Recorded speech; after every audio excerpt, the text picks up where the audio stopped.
Alors, mes chers amis, pour ce nouveau cours de Torah aujourd'hui, j'espère que vous avez passé une journée utile, une journée de Rosh Chodesh. Première journée de Rosh Chodesh aujourd'hui, ce soir et demain, nous sommes déjà entrés dans le deuxième jour de Rosh Chodesh. Donc encore ce soir et demain dans la Kedusha, dans la sainteté de Rosh Chodesh Iyar, ce mois porteur de Géoula, porteur de Refoua, de guérison. Ani Hashem Rofecha sont les initiales de ce mois. Et mes chers amis, sachez que ce soir, j'ai fait partir une lettre au OL du Rabbi pour mentionner les uns et les autres, pour une bracha pour le mois. Et sachez aussi une chose, c'est que Baruch Hashem aujourd'hui, eh bien, tout s'est résolu. Voilà, il fallait un peu de patience et beaucoup d'émouna. Baruch Hashem, tout s'est résolu et mieux encore, c'est que aujourd'hui j'étais à mon travail. Alors déjà Mincha, je vous l'ai déjà annoncé, c'est payé, un truc de dingue quand même. Et plus que Mincha, on vient me taper à l'épaule, on me dit, tu sais, il y a un cours de Torah qui est donné par un rave juste à côté, et on te le paye, tu peux aller l'écouter. J'ai écouté un shiur Torah sur la Emouna justement, par un rave incroyable, extraordinaire. Il y a un autre rave qui va venir demain, et ça, ce sera pour toute la boîte, tous les salariés, encore une fois payés par l'entreprise, et dimanche matin, par nul autre que mon frère qui travaille avec moi dans cette boîte, enfin c'est pas dans cette entreprise, c'est plus châtié comme langage.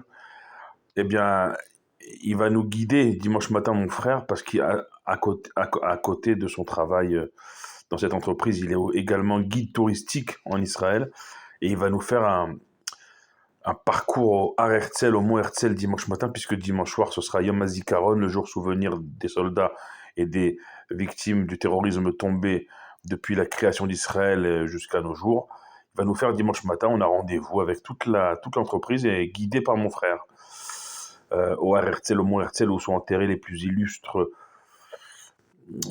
hommes de politique, comme hommes de guerre, comme militaires, comme nos soldats.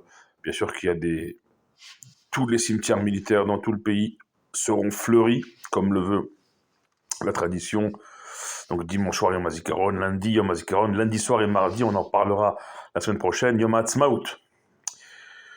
Donc voilà ce qui s'est passé aujourd'hui. Ce soir, toujours le petit chiour qui va bien avant de faire Arvit à ma synagogue en bas de chez moi.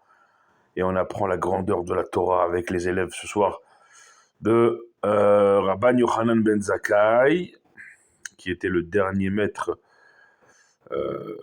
qui a connu le temple et qui, par la ruse du cercueil, est sorti de Jérusalem et a pu reconstruire le judaïsme que nous connaissons aujourd'hui dans la ville de Yavne, à côté, pas très loin d'Ashdod et de Rehovot. Et voilà ce qu'on apprend, la grandeur de la Torah, la grandeur que les élèves de Rabban Yochanan ben Zakkai étaient chacun à des niveaux incroyables. Ils ne perdaient pas une goutte de Torah. Aujourd'hui, si on arrive à mémoriser, enfin, je parle jamais de vous, je parle toujours de moi. Si j'arrive à mémoriser une Mishnah, une Gemara, Baruch Hashem, moi je me souviens comme ça que j'ai toujours d'ailleurs ce livre de Piyutim, de chants liturgiques de mon grand-père, et il est quasiment neuf, alors qu'il fait des centaines de pages. Et j'ai toujours demandé à mon oncle le plus grand pourquoi, si ça appartenait à Pépé, comme on l'appelle affectueusement dans la famille, pourquoi il est neuf? Et il m'a répondu qu'il l'a jamais ouvert, parce qu'il n'avait pas besoin d'ouvrir, il connaissait tout le livre par cœur, la moindre page. C'est incroyable. Plus les générations avancent dans le temps, comme la nôtre, moins on retient, moins on arrive à retenir, et il nous faut pour cela réviser, sans cesse réviser, étudier, sans cesse étudier. On est à une semaine où l'étude est importante. Rosh Chodesh, bien sûr, c'est des journées incroyables. Faut pas minimiser ces journées de Rosh Chodesh. À l'époque du temple, c'était une chag, une fête à part entière, comme un Yom Tov. Et d'ailleurs, c'est pour vous, mesdames, aujourd'hui, les journées de Rosh Chodesh, vous devez, en tout cas les soirées de Rosh Chodesh, ne rien faire. C'est une fête qui est aujourd'hui pour vous parce que vous n'avez pas participé, comme nous, pauvres hommes, à la faute du veau d'or. Ça vous a été donné en cadeau ces journées, ces soirées de Rosh Chodesh. Et Shabbat, avec la paracha de Kedoshim avec laquelle nous cheminons toute la semaine, allez, on est déjà mercredi soir, demain soir, ce sera déjà le dernier cours de la semaine. Vous voyez comment le temps il fuse.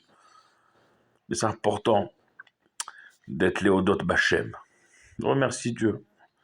Et de se dire que ce qu'on se faisait une montagne, eh ben, au Hachem, les choses se règlent, les choses, ça prend un jour, ça prend 2 jours, c'est pas grave. Il y a des choses, des enjeux. Kedoshim Tiyu ki Kadosh Ani nous dit les premiers mots de la paracha de notre semaine, on les a maintes fois expliqués, mais il y a encore tellement à dire juste sur ces premiers mots, imaginez-vous sur le reste de la paracha. Paracha incroyable. On nous parle du Shabbat, on nous parle de la crainte des parents, de l'honnêteté, des valeurs finalement qui manquent à ce monde pour être à nouveau Kadosh, à nouveau sacré, à nouveau consacré en un seul mot et pas en 2 mots.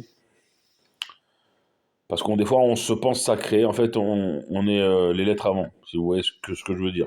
On se croit, on s'imagine, connaître. Moi, vous savez, je vais vous dire une chose. Je vous parlais du rabbi au début de ce cours, auquel j'ai envoyé les noms ce soir. Bien, moi aussi, avant d'aller chez le rabbi, il n'y a pas si longtemps, en Shevat de cette année, pour la première fois de ma vie, je pensais connaître le rabbi, je pensais connaître les Rebbeim, la Chassidoute, l'étude de la Chassidoute, les fondamentaux de la Chassidoute. Je me suis pris une claque chez le Rebbe. J'ai compris que non seulement que je connaissais rien, mais qu'il fallait que je m'assoie et que j'ouvre un livre et que je me mette sérieusement à carburer, à étudier Chassidoute pour connaître. Combien chaque seconde est précieux, chaque mot de Torah est trésor et lumière. Et combien en ces derniers instants d'exil, on approche de la Géoula, de la délivrance, il faut redoubler d'efforts. C'est ça, c'est extraordinaire en fait. Il me vient à l'esprit que Kedoshim Tiyu ki Kadosh Ani, le rabbi dit, il a fait une sikha, il a fait même un mahamar sur ces mots-là de la paracha de la semaine, et il a dit, ça veut dire il y a pas 36 drachim, il n'y a pas 36 chemins. D'ailleurs, c'est ce qu'il disait à tous ces chassidim. Soit tu travailles, et dans ton travail, batartonim dafka, même dans des situations très compliquées, tu arrives quand même à faire descendre Dieu le plus ici-bas, même le plus bas possible, mais tu arrives dans le travail, par le travail, à faire descendre Dieu. Soit alors tu vas en shlichut, et là tu fais descendre Dieu spirituellement pour chaque juif. Et pour vous dire, j'ai besoin de 3 mezuzot. Au Hachem, mon frère il m'a donné un numéro d'un chaliach du Rebbe, ici à Yerushalayim, et si Dieu veut, avec l'aide de Dieu, demain je les aurai. C'est ça, un envoyé du Rebbe, c'est être là pour chaque juif, chaque jour. Ça, c'est shlichut, c'est dans Ruchniut, dans la spiritualité. Mais le rabbi, c'est chidush be'olam haTorah. Le rabbi, il dit non. Il dit, oui, tu peux aller en shlichut. Tu peux, bien sûr, sublimer Dieu spirituellement dans ce monde. Mais tu peux aussi travailler, et tout en travaillant, sublimer aussi Dieu dans ce monde, même dans le travail, même à des niveaux profanes et bas. La preuve, voilà, travail dans lequel je suis, on fait mincha, on s'arrête. Tout le monde, en tout cas, tout s'arrête. Mincha, c'est mincha. Shiur Torah, en plein après-midi de travail, c'est Shiur Torah. Et on fait descendre, on transforme la matière, on l'élève. Il y a des kippot, il y a des tzitziyot, Baruch Hashem, il y a de la tsniout. Yerushalayim, un travail à Yerushalayim, c'est Kodesh Kodashim, c'est Kedoshim Tiyu ki Kadosh Ani. Bien sûr qu'Yerushalayim, Ira Kodesh, que Eretz Israël, Eretz HaKodesh, il donne la force d'être marquim, d'être plus sage ici. Bien que au même niveau qu'il y a une grande sainteté, attention, il y a aussi l'inverse. Mais nous, on parle que de sainteté, on parle que d'être kadosh, d'être comme à l'image d'Akadosh Baruch Hu, un exemple personnifié pour amener sur nous Geoula Amitit Ve'Ashlema, la délivrance véritable et complète. Chers amis, de vous bénir depuis Yerushalayim de tout mon cœur. Priez pour nous comme on prie pour vous. Priez pour nos soldats, pour nos otages. Et nous, on prie pour vous en diaspora.